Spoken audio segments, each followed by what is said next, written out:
नमस्कार दोस्तों, स्वागत है आप सभी का स्मार्ट क्लास स्कूल एग्ज़ाम पर। दोस्तों, हम लोग अभी विभिन्न स्टेट पीसीएस में पूछे गए प्रीवियस ईयर क्वेश्चन और आने वाले आगामी परीक्षाओं में पूछे जाने वाले अति संभावित प्रश्नों की चर्चा कर रहे हैं।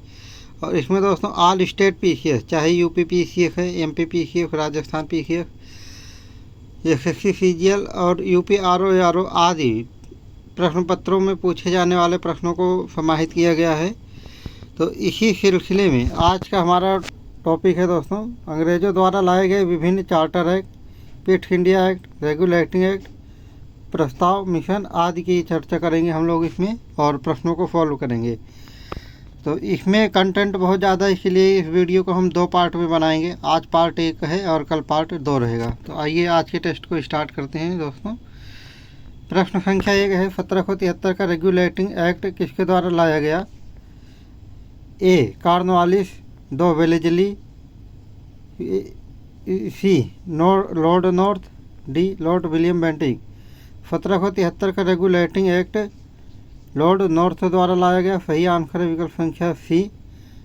ये रेगुलेटिंग एक्ट इनको रेगुलेट करने के लिए, विनियमित करने के लिए, कंपनियों को विनियमित करने के लिए लाया गया था। तो लॉर्ड नॉर्थ सही आंसर है।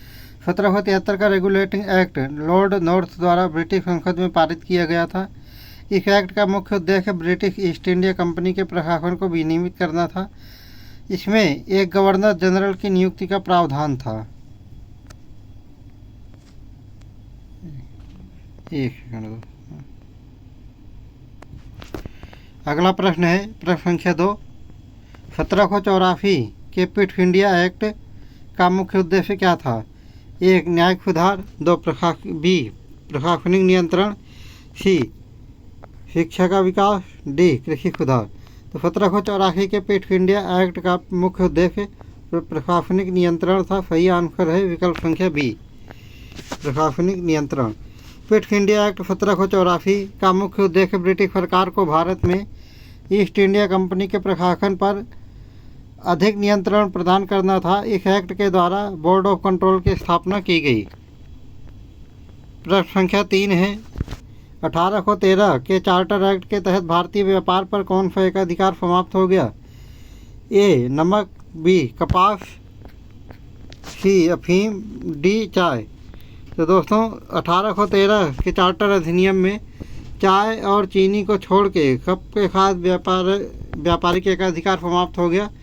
लेकिन उसमें जो ये लोग व्यापार करते थे उसमें अफीम और नमक का तो व्यापार करते नहीं थे और चाय पे इनका एक अधिकार उसके बाद भी बना रहा। तो सही आंसर है विकल्प संख्या बी, कपास पर। 1813 का चार्टर एक्ट भारतीय व्यापार में ईस्ट इंडिया कंपनी के एक अधिकार को समाप्त कर दिया गया। अब ब्रिटिश व्यापारियों को भी भारत के व्यापार करने की अनुमति मिल गई। इससे पहले ब्रिटिश के केवल ईस्ट इंडिया कंपनी को ही भारत के व्यापार करने की अनुमति थी। अगला प्रश्न है दोस्तों, हंटर आयोग का गठन किसके लिए किया गया था? ए भूमि सुधार, बी शिक्षा सुधार, सी प्रशासनिक सुधार, डी न्यायिक सुधार। हंटर आयोग का गठन शिक्षा सुधार के लिए किया गया था। सही आंसर है विकल्प संख्या बी, शिक्षा सुधार। हंटर आयोग का गठन 1882 में शिक्षा सुधारों के लिए किया गया था। इसका उद्देश्य भारत में शिक्षा व्यवस्था का व्यापक निरीक्षण और सुधार करना था। प्रश्न संख्या 5 है, मार्ले मिंटो सुधार किस वर्ष लाया गया? ए 1892, बी 1909, सी 1919, डी 1935। मार्ले मिंटो सुधार 1909 में लाया गया। सही आंसर है विकल्प संख्या बी, 1909। मार्ले मिंटो सुधार 1909 में लागू किया गया, जिसके तहत भारतीयों को विधान परिषदों में प्रतिनिधित्व का अधिकार दिया गया और मुसलमानों के लिए पृथक निर्वाचन मंडल की व्यवस्था की गई। अगला प्रश्न है प्रश्न संख्या 6, भारत में पहली बार कौन सा अधिवेशन कांग्रेस का आयोजित किया हुआ था? ए 1885 का बॉम्बे अधिवेशन, बी 1886 का कलकत्ता अधिवेशन, सी 1887 का मद्रास अधिवेशन, डी 1888 का इलाहाबाद अधिवेशन। तो भारत में कांग्रेस का पहला अधिवेशन 1885 में बॉम्बे में किया गया था। सही आंसर है विकल्प संख्या ए, 1885 में बॉम्बे का अधिवेशन, ये हमने चर्चा कर ही लिया है। इसके प्रथम अध्यक्ष व्योमेश चंद्र बनर्जी थे। ये गोकुल तेजपाल सिंह कॉलेज में किया गया था। प्रश्न संख्या 7 है कि इस गवर्नर जनरल के समय 1833 के चार्टर एक्ट पारित हुआ। A Dalhousie, B William Bentinck, C doctor Lord Ellenborough, D Lord Hardinge. Lord William Bentinck के समय में 1833 का चार्टर एक्ट पारित किया गया। सही आंसर है विकल्प संख्या बी, लॉर्ड विलियम बेंटिक। 1833 का charter act Lord William Bentinck के समय पारित हुआ था। इस एक्ट ने गवर्नर जनरल की शक्ति को बढ़ाया और व्यापार पर ईस्ट इंडिया कंपनी का एकाधिकार समाप्त कर दिया। अगला प्रश्न है, पिट इंडिया एक्ट किस वर्ष पारित हुआ? ए 1773, बी 1784, सी 1793, डी 1818। पिट इंडिया एक्ट 1784 में पारित किया गया। सही आंसर है विकल्प संख्या बी, 1784। पिट इंडिया एक्ट 1784 में पारित हुआ। इस एक्ट ने ब्रिटिश सरकार को ईस्ट इंडिया कंपनी के प्रशासनिक कार्यों पर अधिक नियंत्रण प्रदान किया। प्रश्न संख्या 9 है, कर्जन कोट नीति का संबंध किस घटना से है? ए बंगाल विभाजन, बी अफगानिस्तान के साथ संधि, सी चंपारण आंदोलन, D Jallianwala Bagh. Curzon coat नीति का संबंध बंगाल विभाजन से है। सही आंसर है विकल्प संख्या ए, बंगाल विभाजन। कर्जन कोट नीति का संबंध 1905 में बंगाल विभाजन से है, जिसे लॉर्ड कर्जन द्वारा लागू किया गया था। इसका उद्देश्य बंगाल प्रांतों को 2 भागों में विभाजित करना था, जिससे वहां के राष्ट्रीय आंदोलनों को कमजोर किया जा सके। प्रश्न संख्या 10 है, साइमन कमीशन का भारत में विरोध क्यों किया गया?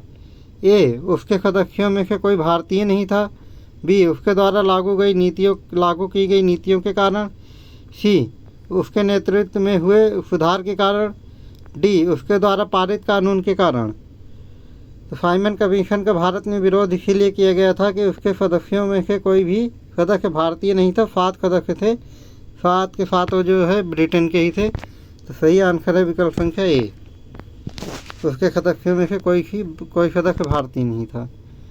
साइमन कमीशन का भारत में विरोध इसीलिए किया गया क्योंकि इसके सभी सदस्य ब्रिटिश थे और इसमें कोई भी भारतीय सदस्य नहीं था। यह कमीशन 1828 में भारत के संवैधानिक सुधारों के अध्ययन के लिए भेजा गया था। 3 फरवरी 1828 को साइमन कमीशन भारत आया था और इसकी नियुक्ति 8 नवंबर 1927 को की गई थी और भारत में 3 फरवरी 1828 को आया था। अगला प्रश्न है, प्रश्न संख्या 11, भारत में कृषि मिशन कब भेजा गया? ए 1940, बी 1942, सी 1944, डी 1946। भारत में कृषि मिशन 22 मार्च 1942 को भेजा गया। सही आंसर है विकल्प संख्या बी, 22 मार्च 1942। इसका उद्देश्य भारतीय नेताओं से वार्ता करके द्वितीय विश्व युद्ध में भारतीय समर्थन सुनिश्चित करना था, कृषि मिशन का उद्देश्य। अगला प्रश्न है, प्रश्न संख्या 12, 1919 का मॉन्टेग्यू चेम्सफोर्ड सुधार किसके द्वारा लाया गया? A Curzon, B Lord Hardinge, C Lord Chelmsford, D Lord Lytton. 1919 का मॉन्टेग्यू चेम्सफोर्ड सुधार, जैसे कि यहाँ चेम्सफोर्ड दिया भी गया है, तो लॉर्ड चेम्सफोर्ड द्वारा लाया गया था। सही आंसर है विकल्प संख्या सी, लॉर्ड चेम्सफोर्ड। इस सुधार का उद्देश्य भारतीय प्रशासन में द्वैत शासन प्रणाली यानी डायरकी को लागू करना था। प्रश्न संख्या 13 है, 1935 का भारत सरकार अधिनियम किस गवर्नर जनरल के कार्यकाल में पारित हुआ था? A Lord Willingdon, B Lord Linlithgow, C Lord Wavell, D Mountbatten. तो 1935 का भारत सरकार अधिनियम लॉर्ड वेलिंगटन के समय में पारित किया गया था। सही आंसर है विकल्प संख्या ए। इसका मुख्य उद्देश्य भारत में प्रांतीय स्वायत्तता प्रदान करना था। अगला प्रश्न है दोस्तों, प्रश्न संख्या 14, लाहौर प्रस्ताव किस वर्ष पारित किया गया? ए 1940, बी 1941, सी 1942, डी 1943। तो लाहौर प्रस्ताव 1940 में प्रस्तावित किया गया था। सही आंसर है विकल्प संख्या ए, लाहौर प्रस्ताव 1940 में पारित किया गया था। इसे मुस्लिम लीग द्वारा पारित किया गया था और इसमें भारत के विभाजन की मांग की गई थी। अगला प्रश्न है प्रश्न संख्या 15, किस अधिनियम द्वारा भारत में दास प्रथा समाप्त की गई थी? ए 1833 का चार्टर एक्ट, बी 1853 का चार्टर एक्ट, सी 1861 का भारतीय परिषद अधिनियम, डी 1947 का भारतीय स्वतंत्रता अधिनियम। तो भारत में दास प्रथा 1833 के चार्टर एक्ट द्वारा पारित की गई थी। सही आंसर है विकल्प संख्या ए 1833 का चार्टर एक्ट। 1833 के चार्टर एक्ट द्वारा भारत में दास प्रथा को समाप्त किया गया था। इस अधिनियम ने दासों को स्वतंत्रता प्रदान की और उन्हें अपने मालिक से मुक्ति दिलाई। अगला प्रश्न है प्रश्न संख्या 16, 1947 का भारतीय स्वतंत्रता अधिनियम किसके द्वारा पारित किया गया था? A Lord Mountbatten, B Lord Wavell, C Lord Linlithgow, D Lord Willingdon. तो 1947 का भारतीय स्वतंत्रता अधिनियम लॉर्ड माउंटबेटन द्वारा लागू किया गया था। तो सही आंसर है विकल्प संख्या बी। इन्होंने 3 जून 1947 को ये योजना लागू की थी, इसीलिए इस योजना को 3 जून की योजना भी कहते हैं, लॉर्ड माउंटबेटन। 1947 का भारतीय स्वतंत्रता अधिनियम लॉर्ड माउंटबेटन के द्वारा प्रस्तुत किया गया था। इसके द्वारा भारत की स्वतंत्रता और विभाजन के बाद भारत और पाकिस्तान के 2 स्वतंत्र राष्ट्र बनाए गए। प्रश्न संख्या 17 है, किस गवर्नर जनरल के समय में भारतीय राष्ट्रीय कांग्रेस का गठन किया गया हुआ था? A Lord Curzon, B Lord Dalhousie, C Lord Dufferin, D Lord Hardinge. तो लॉर्ड डफरिन के समय में भारतीय राष्ट्रीय कांग्रेस का गठन किया गया था। सही आंसर है विकल्प संख्या सी, लॉर्ड डफरिन। 1773 का अगला प्रश्न है दोस्तों, 1773 का रेगुलेटिंग एक्ट किस पद की रेगुलेटिंग एक्ट के तहत किस पद की स्थापना की गई थी? A viceroy, B governor general, C commander in chief, D collector. 1773 के रेगुलेटिंग एक्ट के तहत भारत में गवर्नर जनरल पद की स्थापना की गई थी। सही आंसर है विकल्प संख्या बी। तो इसमें बंगाल के गवर्नर को बंगाल के गवर्नर जनरल बना दिया गया था तथा मद्रास और मुंबई के प्रेसिडेंसी को इसके अंडर में काम करने के लिए बोला गया था। ये हम चर्चा कर चुके हैं। और पहला गवर्नर जनरल वारेन हेस्टिंग था दोस्तों, 1773 की बात है ये। प्रश्न संख्या 19 है, किस एक्ट ने भारतीय प्रेस को सेंसर किया? 1909 का भारतीय परिषद अधिनियम, 1919 का रॉलेट एक्ट, सी 1935 का भारत सरकार अधिनियम, डी 1947 का भारतीय स्वतंत्रता अधिनियम। तो 1919 का रॉलेट एक्ट जो कि 18 मार्च 1919 को आया था, तो इसने भारतीय प्रेस को सेंसर किया था। ये रहा दोस्तों 1919 का रॉलेट एक्ट। ये 18 मार्च 1919 को भारत में आया था। तो 1919 का रॉलेट एक्ट एक भारतीय प्रेस पर सेंसरशिप और बिना मुकदमे के कैद का प्रावधान किया गया था। इस एक्ट में भारतीयों द्वारा व्यापक विरोध हुआ था। तो इसमें तेज बहादुर सैफुद्दीन और किचलू को तेज बहादुर और किचलू को इन्होंने जेल में भी डाल दिया था, जिसके विरोध के कारण जलियांवाला बाग में सभी क्रांतिकारी इकट्ठा हुए थे। 13 अप्रैल 1919 को वहाँ पे निरंकुश हजारों लोगों की हत्या कर दी गई थी, जिसको जलियांवाला बाग हत्याकांड के रूप में जाना जाता है। अगला प्रश्न है प्रश्न संख्या 20, किस अधिनियम के तहत प्रथम भारतीय को केंद्रीय विधान परिषद में शामिल किया गया? ये 1852 का अधिनियम, 1858 का भारतीय परिषद अधिनियम, बी 1861 का भारतीय परिषद अधिनियम, सी 1892 का भारतीय परिषद अधिनियम, डी 1919 का भारतीय परिषद अधिनियम। तो 1892 के भारतीय परिषद अधिनियम के द्वारा प्रथम भारतीय को केंद्रीय विधान परिषद में शामिल किया गया। सही आंसर है विकल्प संख्या सी, 1892 का भारतीय परिषद अधिनियम। 1892 के भारतीय परिषद अधिनियम के तहत केंद्रीय विधान परिषद में भारतीयों को शामिल करने का प्रावधान किया गया। अगला प्रश्न है प्रश्न संख्या 21, साइमन कमीशन भारत में कब आया? ए 1919, बी 1928, सी 1932, डी 1942। तो साइमन कमीशन भारत में 3 फरवरी 1928 को आया था। सही आंसर है विकल्प संख्या बी। और साइमन कमीशन की नियुक्ति 8 नवंबर 1927 को की गई थी। ये रहा जी 3 फरवरी 1928 को। साइमन कमीशन 1928 को भारत आया। इसका उद्देश्य भारत में संवैधानिक सुधारों का अध्ययन करना था, लेकिन इसमें कोई भी भारतीय सदस्य नहीं था, जिसके कारण इसका विरोध था। तो उस समय के गवर्नर जनरल इरविन थे दोस्तों, उन्हीं के सुझाव पर इसमें किसी भी भारतीय को नहीं लिया गया था। अगला प्रश्न है प्रश्न संख्या 22। किस अधिनियम के तहत भारतीय नागरिक सेवा ICS की स्थापना की गई थी? ए 1853 का चार्टर एक्ट, बी 1861 का भारतीय परिषद अधिनियम, सी 1909 का भारतीय परिषद अधिनियम, डी 1919 का भारतीय परिषद अधिनियम। तो 1853 के चार्टर एक्ट के तहत भारतीय नागरिक सेवा की स्थापना की गई थी। सही आंसर है विकल्प संख्या ए 1853 का चार्टर एक्ट। 1853 का चार्टर एक्ट के तहत भारतीय नागरिक सेवा की स्थापना की गई। इसके द्वारा भारतीयों को भी सिविल सेवा में प्रवेश का अवसर मिला। अगला प्रश्न है दोस्तों प्रश्न संख्या 23। भारत छोड़ो आंदोलन का प्रस्ताव किस कांग्रेस अधिवेशन में पारित किया गया था?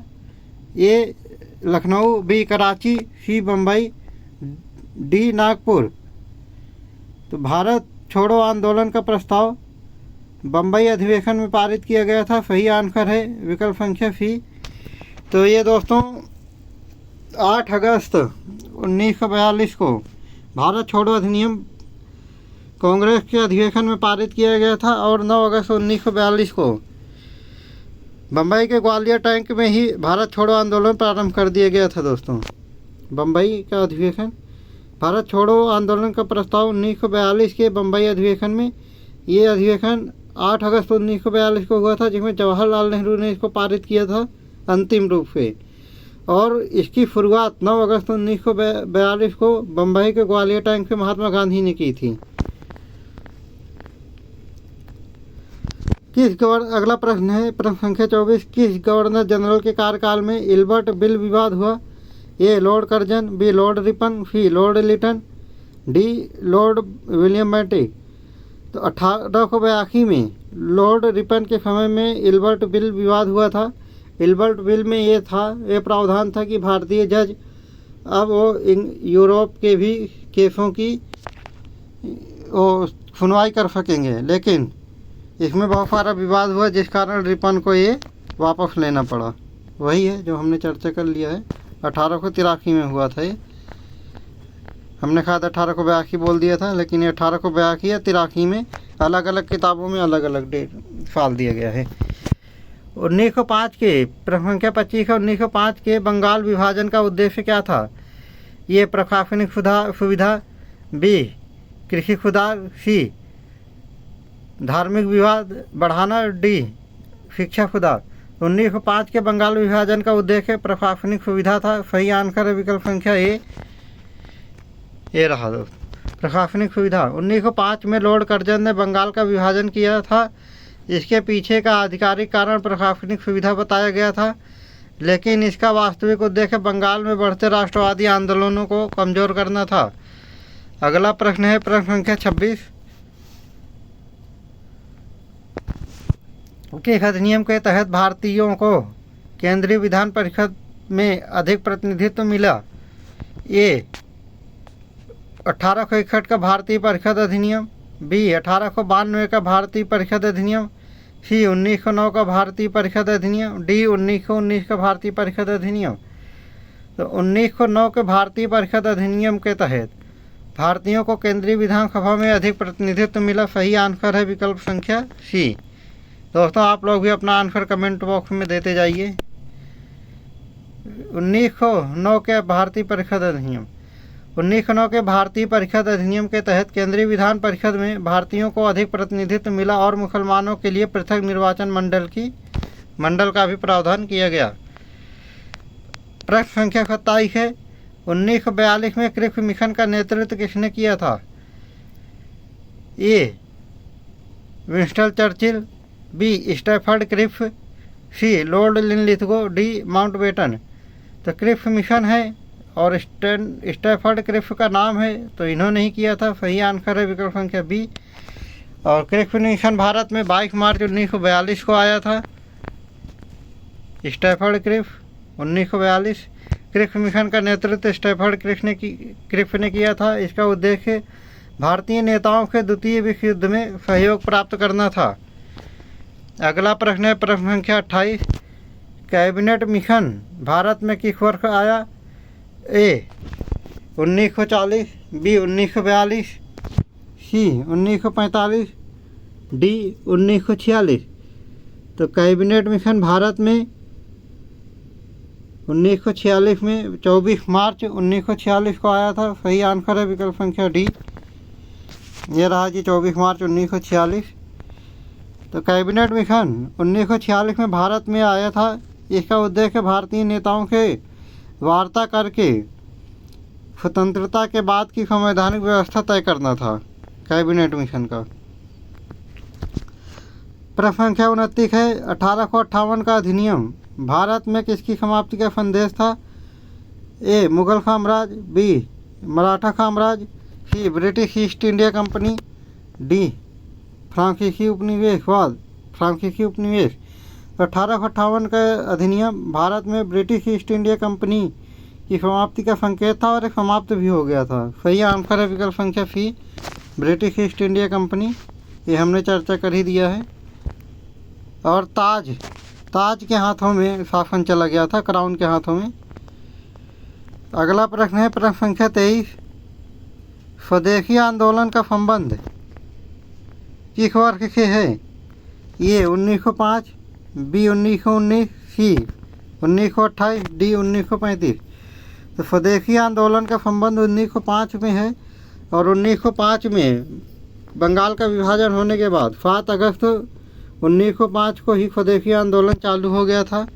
इसके तहत था कि अपने स्वदेश में ही बने हुए कपड़ों को पहनने के लिए यूज करना है और अपने ही स्वदेश में ही बने हुए सामानों का अपने दैनिक जीवन में उपयोग करना है। तो 1905 स्वदेशी आंदोलन 7 अगस्त 1905 को बंगाल विभाजन के विरोध में शुरू किया गया था। इसका उद्देश्य विदेशी वस्त्रों का बहिष्कार और स्वदेशी वस्त्रों के उपयोग को बढ़ावा देना था। अगला प्रश्न है प्रश्न संख्या 31। किस गवर्नर जनरल के समय में डॉक्ट्रिन ऑफ लैप्स नीति लागू की गई थी? ये Curzon, B Dalhousie, C William Bentinck, D Lytton. तो लॉर्ड डलहौजी के समय में 1948 से 56 तक इनका कार्यकाल था। तो 1948 में ही इन्होंने डॉक्ट्रिन ऑफ लैप्स की नीति लागू कर दी थी।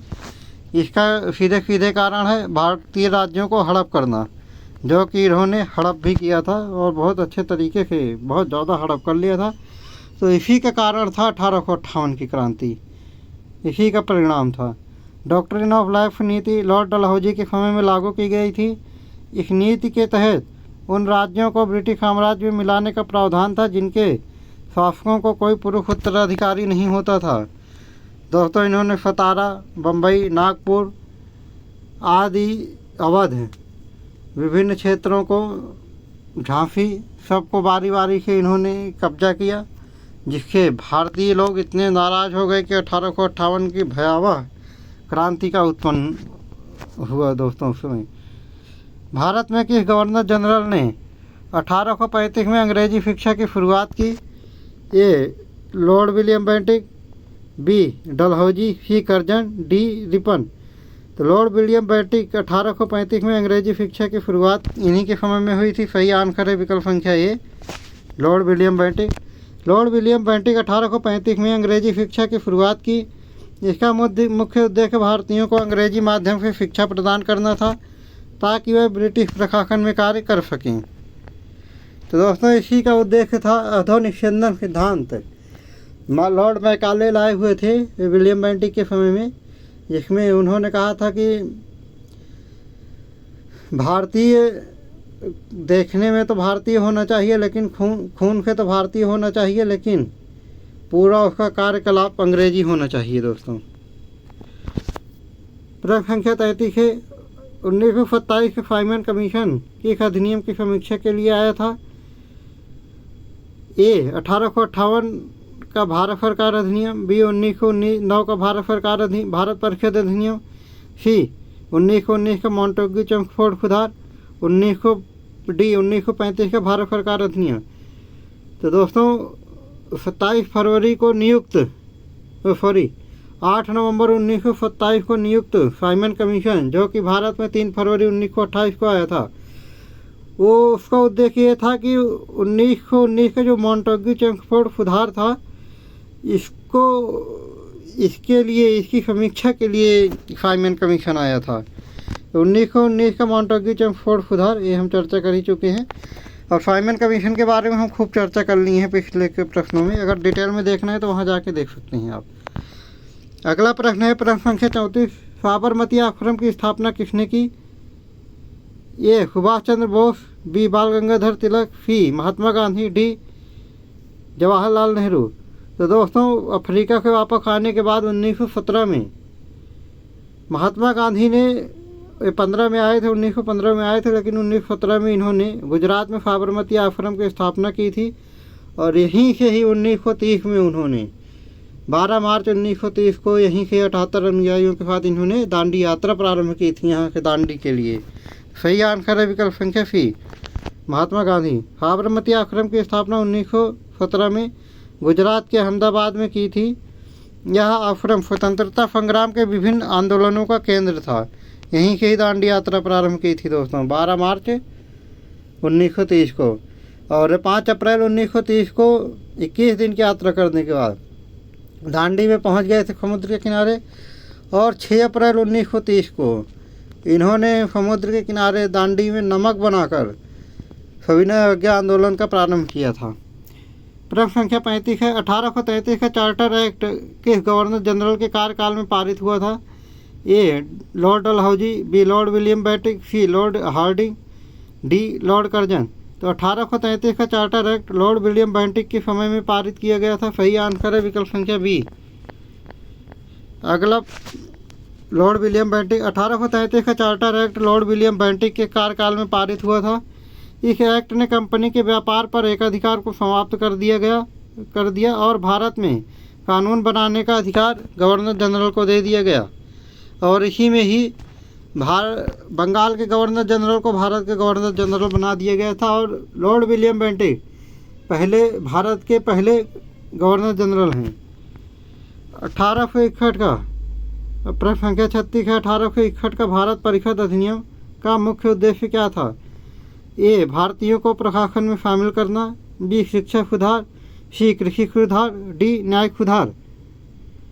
तो 1861 का भारतीय परिषद अधिनियम का मुख्य उद्देश्य भारतीयों को प्रशासन में शामिल करना था। सही आंसर है विकल्प संख्या ए, भारतीयों को प्रशासन में शामिल करना।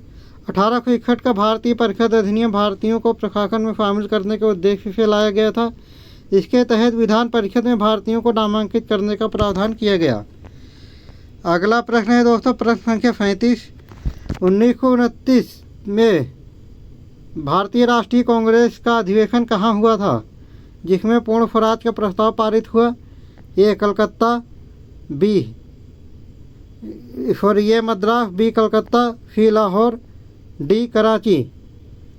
1929 का भारतीय राष्ट्रीय कांग्रेस का अधिवेशन लाहौर में पारित किया गया था। सही आंसर है विकल्प संख्या सी। इसका अध्यक्ष जवाहरलाल नेहरू ने किया था, इसकी अध्यक्षता। ये हमने पूरा चर्चा कर लिया है दोस्तों।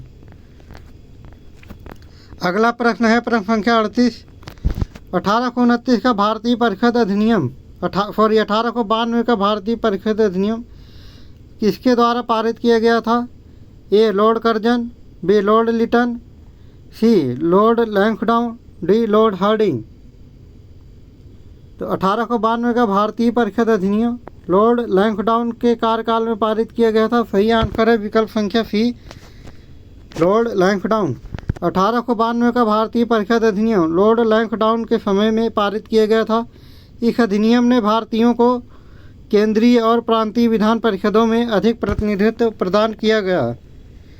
प्रश्न संख्या 39 है कि इस अधिनियम के तहत भारत में गवर्नर जनरल का पद वायसराय में में बदल गया।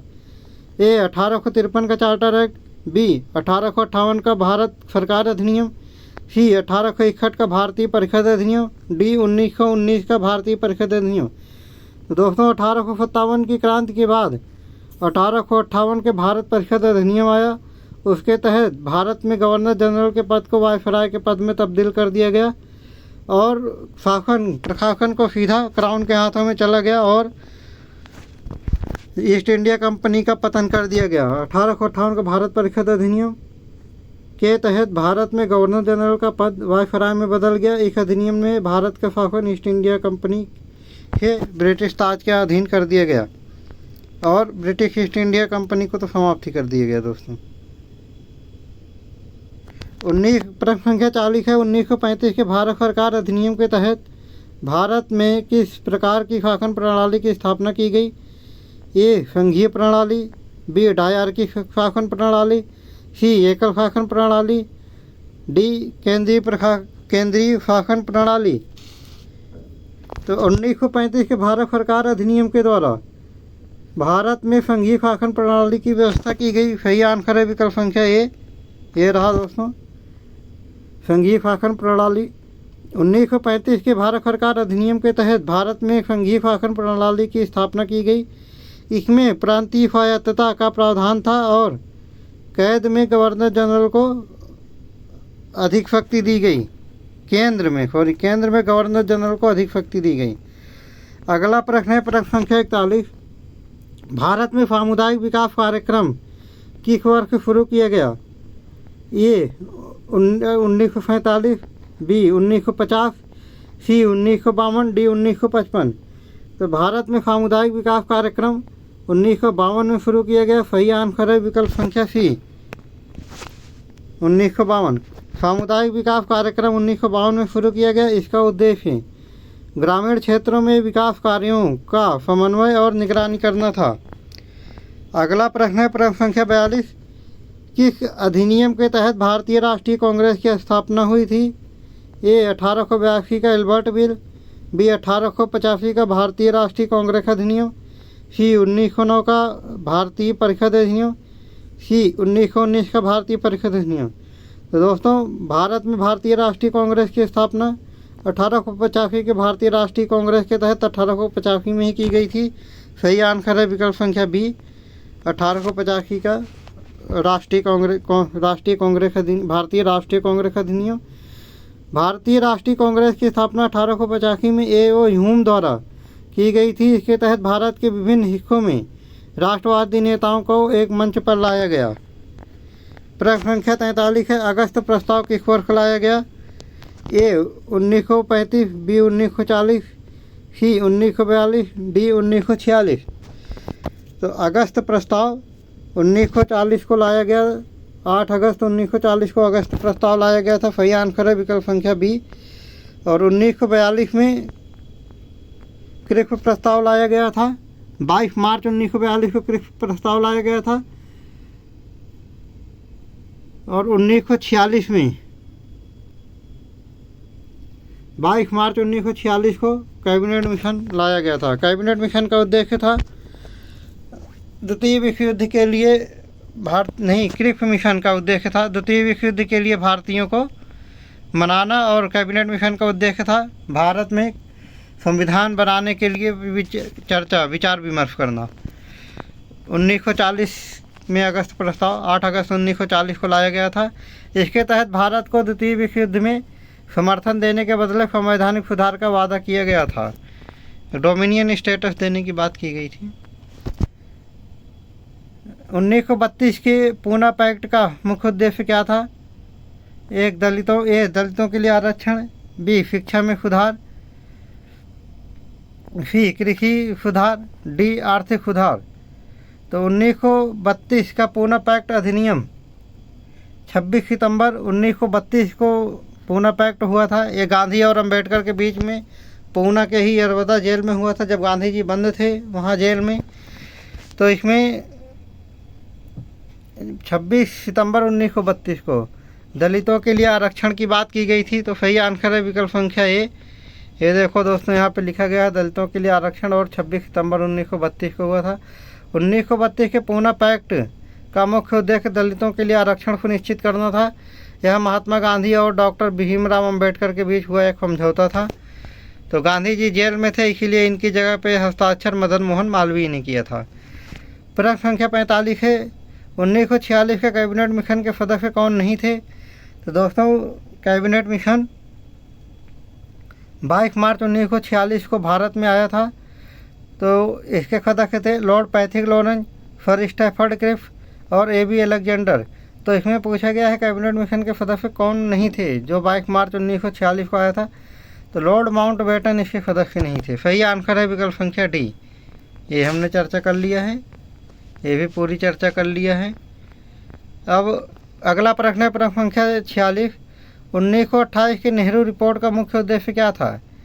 ए, भारतीय संविधान का प्रारूप तैयार करना, बी, शिक्षा सुधार, सी, कृषि सुधार, डी, न्याय सुधार।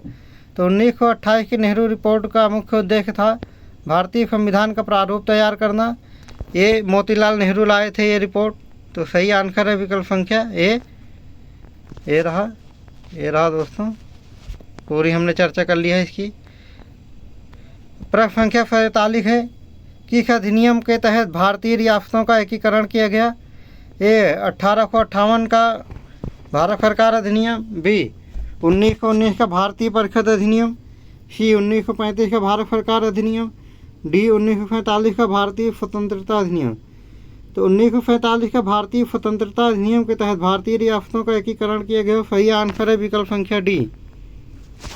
ये रहा, ये हमने पूरी चर्चा कर लिया है दोस्तों इसकी। इसमें ये था 1947 का भारतीय स्वतंत्रता अधिनियम के तहत भारतीय रियासतों का एकीकरण किया गया और उन्हें भारत या पाकिस्तान में शामिल होने का विकल्प दिया गया। अगला प्रश्न है प्रश्न संख्या 48, 1916 में लखनऊ समझौता किसके बीच हुआ था? ए, कांग्रेस और मुस्लिम लीग के बीच, बी, कांग्रेस और ब्रिटिश सरकार के बीच, सी, मुस्लिम लीग और ब्रिटिश सरकार के बीच, डी, कांग्रेस और हिंदू महासभा के बीच। तो कांग्रेस 1916 का लखनऊ समझौता जिसकी अध्यक्षता अंबिका चरण मजूमदार ने किया था और इसमें एनी बेसेंट के मध्यस्थता के कारण कांग्रेस और मुस्लिम लीग के बीच में समझौता हुआ था। सही आंसर है विकल्प संख्या ए। तो ये रहा, ये हम पूरी चर्चा कर ली है दोस्तों। और इसके तहत दोनों पार्टियों ने मिलकर भारतीय स्वराज की मांग की। प्रश्न संख्या 49 है, भारत छोड़ो आंदोलन का प्रमुख नारा क्या था? ये, जय जवान जय किसान, बी, भारत वंदे मातरम, सी, भारत छोड़ो, डी, स्वराज हमारा जन्मसिद्ध अधिकार है। तो भारत छोड़ो आंदोलन का प्रमुख नारा भारत छोड़ो था। सही आंसर है विकल्प संख्या सी। तो भारत छोड़ो आंदोलन 9 अगस्त 1942 को ही बम्बई के ग्वालियर टैंक में हुआ था। इसका प्रमुख कारण था, नारा था भारत छोड़ो। भारत छोड़ो ये हमने चर्चा कर लिया है। इसकी शुरुआत 9 अगस्त 1942 के महात्मा गांधी ने बम्बई के ग्वालियर टैंक से की थी। अगला और अंतिम प्रश्न है दोस्तों आज के टेस्ट का, किस अधिनियम के तहत भारत में पहली बार निर्वाचन अधिकार प्रदान किए गए? ये 1892 का भारतीय परिषद अधिनियम, बी, 1909 का भारतीय परिषद अधिनियम, सी, 1919 का भारतीय परिषद अधिनियम, डी, 1935 का भारतीय सरकार अधिनियम।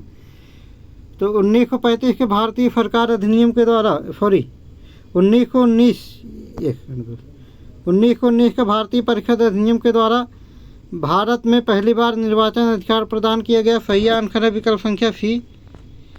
1919 का भारतीय परिषद अधिनियम, 1919 के भारतीय परिषद अधिनियम के तहत भारत में पहली बार निर्वाचन के आधार पर निर्वाचन अधिकार प्रदान किए गए। इसे मॉन्टेग्यू चेम्सफोर्ड के सुधार के नाम से भी जाना जाता है। तो दोस्तों आज का डिस्कशन यहीं पर था। इसके आगे और भी 50 प्रश्न हैं। अब वीडियो बहुत ज़्यादा बड़ी हो रही है तो इसीलिए आधा पार्ट हम कल बनाएंगे 51 से लेकर 100 तक का। तो दोस्तों कल फिर मिलते हैं इसी चैनल पर इसी समय में और नेक्स्ट वीडियो के साथ। तब तक के लिए जय हिंद।